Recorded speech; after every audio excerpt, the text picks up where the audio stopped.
Yo, yo, yo, it's that boy. It's your boy. You know who it is. It's Misfit TV here, live from the season. And I'm here with none and only, the one and only, the man that needs no introduction, the one that everyone loves to hate, but still seems to stay on the come up time and time again.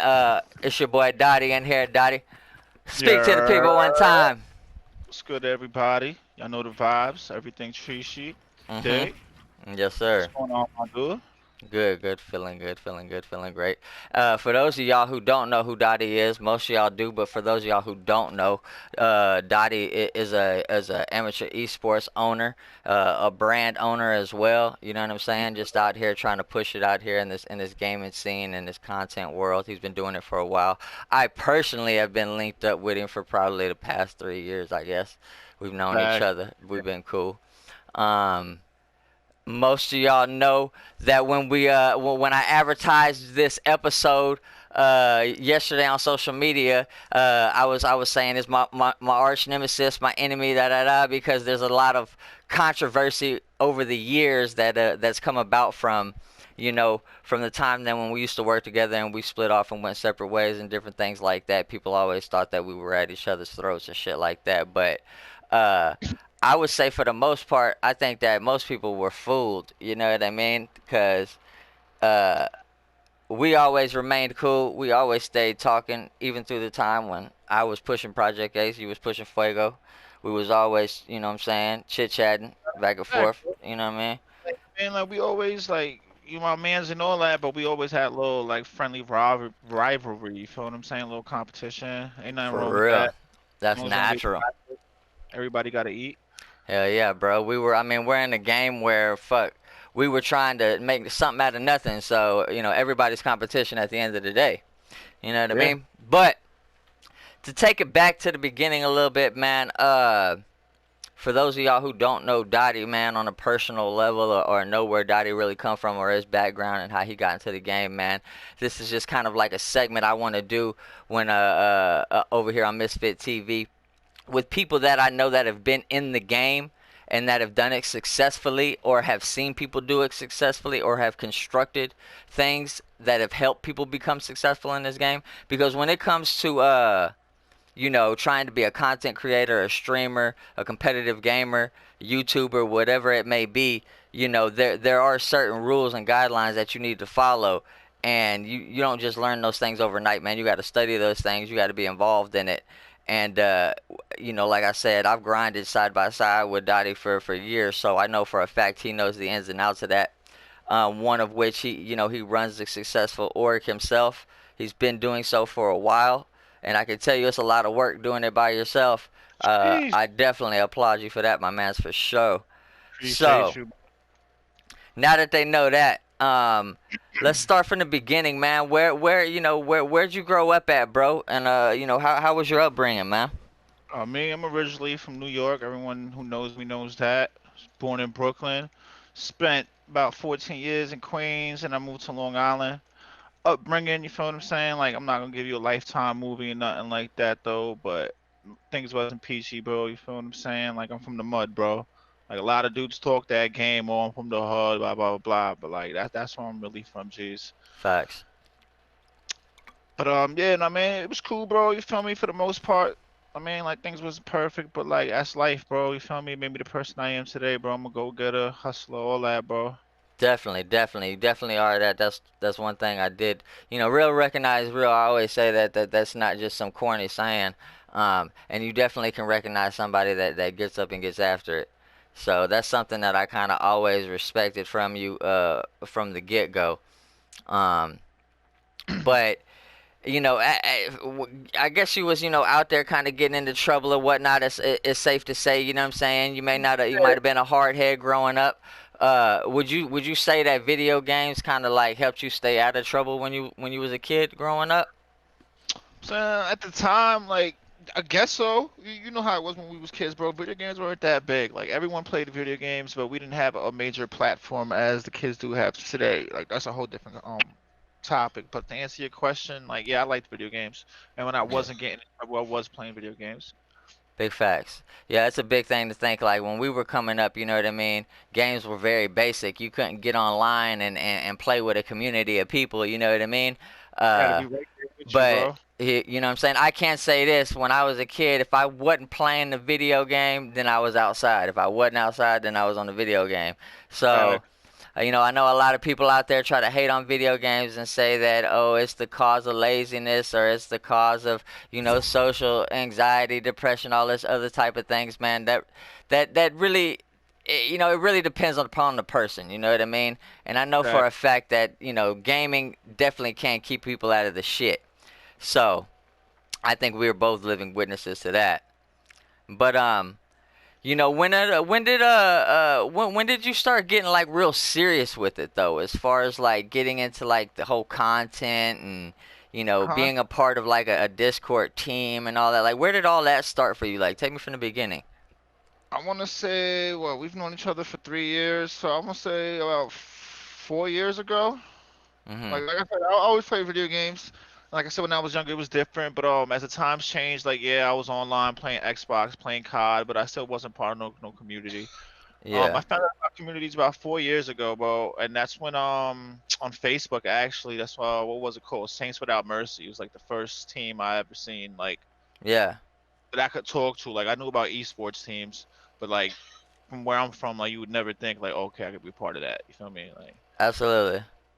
so, but yeah, So like 4 years ago, bro, for on for Facebook. for people that don't know communities, like you know, and a lot of people that don't game don't understand that there's actually communities, there's websites, things like Discord and different social media pages where you can meet people that you know play the same game as you or interested in the same thing as you, and you know you become friends online. This is how you create these communities. This is how you meet these people that otherwise you never would have came across your whole entire life. And Exactly. I mean, that's to this day. That's how I'm still friends with Dottie to this day. It's crazy how older folks, bro, that don't never changed with technology, don't understand the whole world that there is behind all this shit. You know what I mean? Bro, I'm telling when I first found out about Discord, bro, it had me open. I said, "What? It's like a Yeah, Facebook for video games, bro." yeah. I felt so far behind when I first got in Discord, bro. I was like, whoa, this has been going on for how long? You know what I mean? Like this is like a whole nother thing. It's crazy. Like, it's But just stuff. yeah, man. So okay, so yeah, you got off into the more serious gaming around the Saints Row time, and that's about the time that I met you. For people that don't know, I actually tried out for a team that Dottie was one of the guys conducting the tryout, so that's kind of where I met him from. Um, and then from there, which was short-lived, we kind of all, us and a group of other guys, I won't mention that we all kind of grouped together and started our own org and our own team in Discord that was called AbstrakT Gaming, which a lot of people know about AbstrakT Gaming. If you were around us or anybody we were affiliated with, most of these guys on Twitter and all that, they all know about AbstrakT Gaming. Like we were making noise around, you know what I'm saying? I guess what was it, Facts. end of season 3 on up, somewhere Yeah, around there, season 4. on season 3, 4. Mhm. Those were the days, bro. Those were definitely the days. Definitely. What was it that from AbstrakT Gaming, man, that you kind of missed the most? One thing that you felt like that you miss, and one thing that you felt like when you felt like, damn, we could actually kind of really do something with this. Did you ever have one of those moments? A bunch of times, bro. Like at one point, we all had the camaraderie, bro. Like everybody was on the same page, man. And I always thought about like you could do things on your own and make things happen. You feel what I'm saying? And that's what's up. But like as a unit, as a team, anything you do in life, bro, if you do it together, same page, like it's no way it could fail, bro. And like that's the way I was feeling, bro. I was like, yo, everyone has the same hunger as me, same dedication. So I was like, yo, we're definitely gonna make it. It's not about if it's when, you feel me? So like I was just happy to be on that and work with that, bro. All right. So yeah, man. I pretty much kind of felt the same way. You know what I mean? Again, coming into that whole thing, like I can remember, man, that there was a time where we were having open tryouts, and I guess this was, Fortnite was booming. Everybody wanted to be a part of a team, and we were just so structured in how we had everything set up. And then the reality, man, Thug, and the reality for listeners out there, we didn't know what the fuck we was doing compared to Facts. how we had our shit set up back then, compared to how I had my team set up later on down the road, like it was I would like a say night this, and day bro. difference. You know what I mean? Like it was so unstructured, but at the same time, these kids coming in, they felt like they were just becoming a part of the next best thing. You know what I mean? Treating us like we was phased, bro. Mm-hmm. Overtime game or something. But I would say this, bro. Like, if we could go back in time and go into that Discord, and I looked at it from what I know now, obviously I'd have pointers and stuff, but I'm like not too shabby for a bunch of basically boomers, bro, getting together and For a trying to put startup, together, bro. for a Facts. startup, um, if we would have had hindsight, yeah, for sure. If we would have had hindsight and we would have understood what we were working with at the time, and we could have kind of put the egos aside, I think that we could have. Ain't no Yeah. telling, man. Ain't no telling where it could have went. You know what I mean? But again, I'm a firm believer in all things. All things happen for a reason, man. But to get to that, and a lot of people always ask, man, what was it that brought AbstrakT down? Why did AbstrakT, why did AbstrakT fall off? You know what I mean? Uh, in your honest opinion, where did you see it start to go south for you? What do you think was it that was the kind of the Wow, where can I nail in start? the coffin, bro? You know me, bro. Like I'm not a washroom member. We could get into it, but we're not gonna get into it. But we're gonna get into it if that makes sense. You know what I'm saying? For But sure. No, talk on basically, it. Speak. Shit. bro, like I said, we all started as a unit. Everybody wanted the same thing, but then I feel like things fell apart. Like people just felt like they were bigger than what the team was, what the cause was, and then some people didn't know how to take constructive criticism, bro. Like for example, me and you, we knew going in there, we ain't know too much about esports, bro. We just know how to hustle. You feel what I'm saying? Like I treat everything as a hustle, bro. So that's how we went about it, bro. And we knew that Absolutely. we were humbled. You feel what I'm saying? Like if we learned something, we'd learn something. Or if someone criticized us, like we'd accept people's opinions, especially people that were I'm gonna just say brothers that we call Yeah. brothers in this organization. Where okay, you my bro, all right, you're right. I should do it like this. That's fine. Some individuals Absolutely. they can be like that, bro. And being a man, bro, egos is a big thing, bro. You got to check that at the door, especially with a business, bro. And that's where it fell apart, man. Just people wanted to do different things. People thought they were bigger than the cause. I totally agree. I totally agree with you. Laziness. People wanted to be credited for the team and didn't do nothing just because you popped in and said hello once or twice. Like that's nothing. You feel what I'm saying? Like it's more than that. Running the team, bro. You got to treat this as a job, man. And I it's agree. not crazy for the outside listener, like especially for adults. Like I'm talking about the people who don't know about video games. Like when they listen to this, thinking about look at these dudes. Like it's crazy though. Like it's real. You feel what I'm saying? It's a business, bro. It's a headache, but I love it though.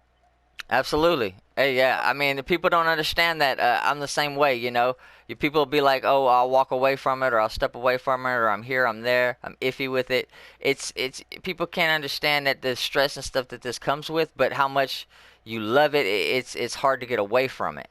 And I agree with you saying from the abstract standpoint that it just got to a point to where. Um, the people from the beginning that were there to start something kind of faded out, couldn't keep up with the workload, couldn't keep up with the demand, didn't have the same vision perhaps. And then there was guys that were busting their ass and working, and and rightfully so. Those people should have a say so in how things should go, just Exactly. naturally. I'm doing all the work. My opinion should be the most valued. You know what I mean? Yeah. um but of course, all good things come to an end. You know what I'm saying? And eventually, people just kind of have a different idea of the way they want things to go, and that ultimately is what led to the split. You know what I mean? Uh, Yeah. and then what after the split? What happened from there? What happened to Dottie? Where'd he go from there? Well, I knew what I was gonna do regardless. You feel what I'm saying? Wait from the beginning of abstract. I'm like, yo, I'm with these dudes. They my bros now. We gonna do this. Worst case scenario, I'm not hoping to downfall, but like this is what I want to do. So I always had that in the back of my head. You feel me? And I always knew I could do it. Like, Mhm. not no selfish shit. Like, I'm not saying I didn't need people, but I was like, yo, if I had to, I know I could do this. Absolutely. It was always in the back of my head, bro. And I seen where it was going, man. Like, I like the whole vibe over there, abstract, but like I knew it was just going south, bro. Like, dudes wanted to turn into a gaming community, which is fine if that's what you want to do, but that's not what we agreed to. But that's neither here nor there, bro. So I was like, yo, fuck it, I'm gonna do Absolutely. it, bro. Feel me? I'm gonna do it. Like, and that's what I did. So, I mean, so once what, you left what, Abstract, you went off and you started Team Fuego, yes, right? sir. And um, how was it for you making that transition to where, maybe you might have had some people there helping you out before. Now it was just kind of all on you. You were It kind was of like you had full creative control. How did that feel to you initially? it was type scary. Like I said, if coming from my opinion, bro, like I knew I could do it, but at the same time, like even though I'm an owner, bro, and like it's my name on this and I pay for it, whatever, whatever, Mhm. I still need players. I still need staff members. So it's a community. So Mhm. to a point, I have to care about what people feel, and you know what I'm saying. So I was like, damn, I could do this. This is what I want to do, but no one could jack it, bro. And like I could Yeah. start from. I know how it goes. But I Yeah. mean, so I Now did it, bro. you definitely came out hard. I can remember, for those of y'all listening out there, starting a team from scratch is not an easy thing to do, and especially to be taken seriously when it's so saturated. It's really important, the execution, how you come out, from your logos to your branding to your social medias. And I can remember that you came out of there, your logo was good, hot and ready to go. Your videos were on deck, ready to run. Your social medias were on deck, ready to roll. You You know, gotta look you at you you gotta look came. at it. I'm sorry. Go ahead, bro. No, go ahead, go ahead, go ahead. You got to look at it from many different positions, bro. Having a team, like obviously from an owner, you feel what I'm saying. But then you also Mhm. got to from a viewer's perspective, bro. Because when I'm not doing Fortnite stuff with the team or just team stuff, I'm watching YouTube, bro. And if a video attracts me, bro, or a logo attracts me, bro, that's it. You got me. I'm watching. You feel what I'm saying? So like my advice is, even if it's for startup people, you gotta put some type of money into it. I'm not saying like $1,000 or $1,000,000, but if someone sees you make your own logo, and especially if you don't know how to do that, bro, invest, bro. Like go spend $50, $60 on a logo and some social media packages, bro. People are gonna see it, Mhm. and I it's up to agree. them. I It's up agree. to them if you want to mess with it or not. But at least you got that person to stop for a minute to look at your situation. I believe it's all about presentation in this game. You know what I mean? Especially for you youngsters, presentation is everything. Like, I know I used to remember, like, when running my team, and somebody wanted to come in and get recruited. First thing I would notice was how much have they invested in themselves as a player without me giving them anything. Because obviously they're going to be benefiting and winning a lot by being a part of my team. But what have they done for themselves up to this point? That's where Exactly. I found value in players. Those guys that had, went and invested and got them a logo for their social media. Their social medias were cleaned up and professional looking, like they were competitive gamers or content creators. They had a Yeah. following already. You know what I mean? Like, you have to invest in yourself. You know what I mean? And then when you get a team behind you backing you and you're already doing that, I mean, it's kind of like a double whammy. And uh that's just something. And then of course, people will learn along the way as well, but are you willing to learn? You know what I mean? That's the big thing. But when this comes down to being a business, you have to understand also that owners can't, we can't sit here and teach everyone the way. Some people get it, some people don't.